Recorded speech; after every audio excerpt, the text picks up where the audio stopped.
سامعین اکرام، سحری کرنے کی بہت بڑی فضیلت ہے۔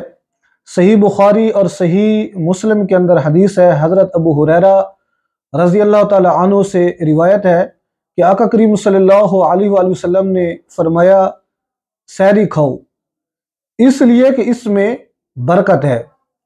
اسی طرح ایک اور حدیث ہے مسند امام احمد بن حنبل میں، حضرت ابو سعید خدری رضی اللہ تعالی عنہ سے مروی ہے کہ آقا کریم صلی اللہ علیہ وآلہ وسلم نے فرمایا سحری کا کھانا برکت ہے، اس لیے تم اسے ترک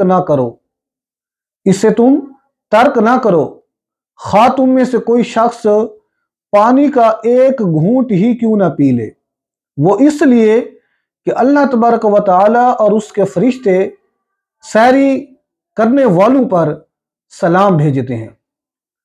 تو سامعین اکرام، جو لوگ سحری کرتے ہیں اللہ تبارک و تعالی اور اس کے فرشتے ان پر سلام بھیجتے ہیں۔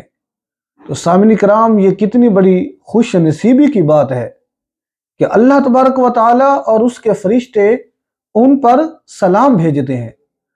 دعا ہے کہ اللہ تبارک و تعالی ہمیں اس پہ عمل کی توفیق عطا فرمائے، آمین۔